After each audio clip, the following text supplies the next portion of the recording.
दोस्तों, बांग्लादेश के अंतरिम सरकार के मुखिया मोहम्मद यूनुस ने अब बांग्लादेशी वीजा प्रक्रिया दिल्ली से हटाकर किसी और देश में शिफ्ट करने की डिमांड की है और यह डिमांड सीधे यूरोपीय देशों के सामने रखी गई है। वहीं दूसरी तरफ खबर सामने निकलकर आ रही है कि जल्द ही बांग्लादेश बैंक करप्ट हो सकता है और बांग्लादेश के हालात पाकिस्तान से भी बुरे हो जाएंगे। आइए इन दोनों ही खबरों को डिटेल्स में जानते हैं और बांग्लादेश की इस गलती से उसे कितना नुकसान होगा इसे भी समझते हैं। उससे पहले वीडियो को लाइक और चैनल को सब्सक्राइब जरूर कीजिए। बांग्लादेश में शेख हसीना का तख्ता पलट होने के बाद से भारत के साथ संबंधों में दरार पड़ गई है। हालिया घटनाओं के बाद से बांग्लादेश खुलकर भारत का विरोध कर रहा है। ताजा घटनाक्रम में अंतरिम सरकार के प्रमुख प्रोफेसर डॉ मोहम्मद यूनुस ने यूरोपीय देशों से आग्रह किया है कि वे बांग्लादेशियों के लिए अपने वीजा केंद्रों को दिल्ली से हटाकर ढाका या किसी अन्य पड़ोसी देश में स्थापित करें। यह बात स्थानीय मीडिया में आई उन रिपोर्टों के कुछ दिनों बाद आई है जिनमें कहा गया था कि ढाका आलू और प्याज जैसे मुख्य खाद्य पदार्थों के आयात के लिए अन्य स्रोतों पर विचार कर रहा है। यूनुस ने ढाका के तेजगांव स्थित अपने कार्यालय में यूरोपीय देशों के राजनयिकों के साथ बैठक के दौरान यह अपील की। बैठक में ढाका और नई दिल्ली दोनों जगहों पर तैनात 19 से अधिक राजनयिक मौजूद थे। यूनुस ने क्या लगाया आरोप? उन्होंने मांग बढ़ने के लिए भारत के वीजा प्रतिबंधों को जिम्मेदार ठहराया। उन्होंने कहा, बांग्लादेशियों के लिए वीजा पर भारत के प्रतिबंधों ने कई छात्रों के लिए अनिश्चितता पैदा कर दी है जो यूरोपीय वीजा के लिए दिल्ली की यात्रा नहीं कर सकते हैं। उन्होंने आरोप लगाया कि इसके परिणाम स्वरूप यूरोपीय विश्वविद्यालय प्रतिभाशाली बांग्लादेशी छात्रों से वंचित रह रहे हैं। उन्होंने राजनयिकों से कहा, वीजा कार्यालयों को ढाका या किसी नजदीकी देश में स्थानांतरित करने से बांग्लादेश और यूरोपीय संघ दोनों को लाभ होगा। ढाका ट्रिब्यून की रिपोर्ट के मुताबिक ढाका के अधिकारियों ने बुल्गारिया का उदाहरण भी दिया, जिसने बांग्लादेशियों के लिए अपने वीजा केंद्र को पहले ही इंडोनेशिया और वियतनाम में ट्रांसफर कर दिया है। राजनयिकों ने कहा कि वे ढाका की सुधार पहल का समर्थन करते हैं और नए बांग्लादेश के निर्माण में सलाह और सहायता प्रदान करने की प्रतिबद्धता का वादा करते हैं। यूनुस ने यूरोप से मांगी मदद।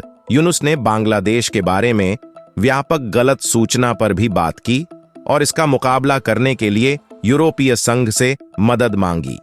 उन्होंने पूर्व प्रधानमंत्री शेख हसीना और उनके सहयोगियों पर देश को अस्थिर करने के लिए बड़ी मात्रा में धन शोधन का भी आरोप लगाया।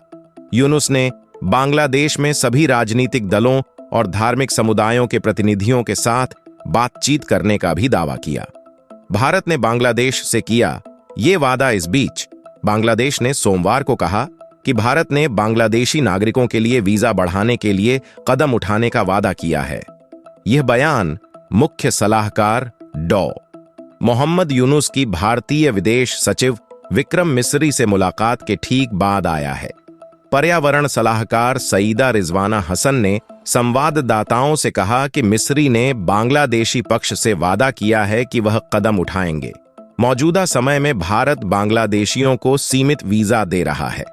विदेश मंत्रालय के मुताबिक वे चिकित्सा और अन्य जरूरी कारणों से सीमित वीजा दे रहे हैं।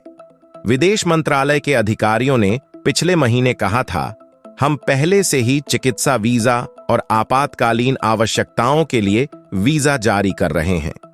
एक बार जब कानून और व्यवस्था की स्थिति में सुधार हो जाता है और स्थिति सामान्य वीजा परिचालन बांग्लादेश में को फिर से शुरू करने के लिए अनुकूल हो जाती है तो हम ऐसा करेंगे। बांग्लादेश की अर्थव्यवस्था इन दिनों गंभीर संकट का सामना कर रही है और इसके हालात पाकिस्तान जैसी स्थिति में पहुंच सकते हैं जो आर्थिक रूप से दिवालिया होने के कगार पर है।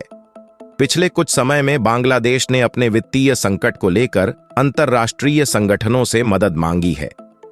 IMF से 4.5 अरब डॉलर का पैकेज मांगा गया है और इस संकट का असर बांग्लादेश की घरेलू और विदेशी व्यापार गतिविधियों पर पड़ा है। इसके कारण कई बड़े ब्रांड्स अब भारत में निवेश करने के बारे में सोच रहे हैं। उदाहरण के लिए बांग्लादेश के प्रमुख भारतीय कंपनियों के साथ व्यापारिक रिश्तों में भी संकट उत्पन्न हो सकता है।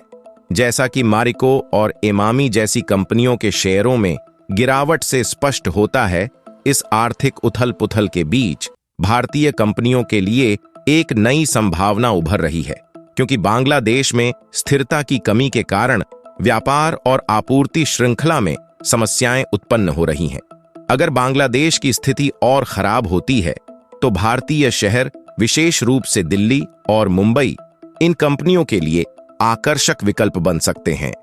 भारत की मजबूत आर्थिक स्थिति और कारोबार के लिए अनुकूल माहौल इसे उन कंपनियों के लिए एक नया गंतव्य बना सकते हैं जो बांग्लादेश में संकट के कारण अपने निवेश को वहां से हटा रही हैं।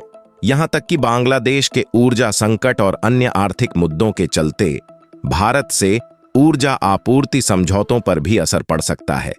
अदानी पावर जैसी कंपनियां जो बांग्लादेश को बिजली आपूर्ति करती हैं, भविष्य में ऐसी परिस्थितियों का सामना कर सकती हैं जिनका असर दोनों देशों के व्यापारिक रिश्तों पर पड़ सकता है। भारत और बांग्लादेश के बीच बढ़ते संघर्ष का असर भारतीय वस्त्र उद्योग पर सकारात्मक रूप से पड़ा है, जिससे यह उद्योग $1 ट्रिलियन से अधिक के लाभ का मार्ग प्रशस्त कर रहा है।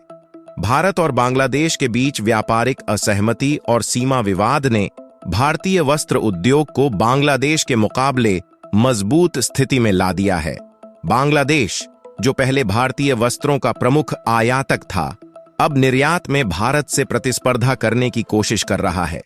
लेकिन भारत ने अपनी ताकत का इस्तेमाल किया और कई रणनीतिक कदम उठाए, जिससे भारतीय वस्त्र उद्योग को अंतर्राष्ट्रीय बाजारों में एक नई दिशा मिली। भारत की वस्त्र उद्योग ने पिछले कुछ वर्षों में निर्यात में अभूतपूर्व वृद्धि देखी है। 2023 से 24 में भारत ने वस्त्र उत्पादों का निर्यात $45.8 बिलियन के आंकड़े को पार किया, जो पिछले वर्षों से काफी अधिक है। बांग्लादेश, जो पहले भारत के वस्त्र निर्यात का एक बड़ा हिस्सा था, अब भारत के सामने अपनी भूमिका को कम होते हुए देख रहा है। इसके अलावा भारत का वस्त्र उद्योग वैश्विक स्तर पर भी तेजी से बढ़ रहा है और यह क्षेत्र 2030 तक $1 ट्रिलियन के व्यापार मूल्य को पार करने की दिशा में बढ़ रहा है। भारत में प्रत्यक्ष विदेशी निवेश FDI ने हाल ही में एक नया रिकॉर्ड स्थापित किया है, जो 2000 से 2024 तक के आंकड़ों के आधार पर $1000 अरब से अधिक का हो चुका है। यह एक महत्वपूर्ण उपलब्धि है जो भारत के आर्थिक विकास की गति को दर्शाती है। FDI का यह प्रवाह भारतीय अर्थव्यवस्था के लिए एक बड़ा संकेत है, क्योंकि यह दिखाता है कि देश वैश्विक निवेशकों के लिए एक आकर्षक गंतव्य बन चुका है। अंतर्राष्ट्रीय निवेशकों के लिए भारत में निवेश करने की स्थिति अब पहले से कहीं अधिक आकर्षक हो चुकी है।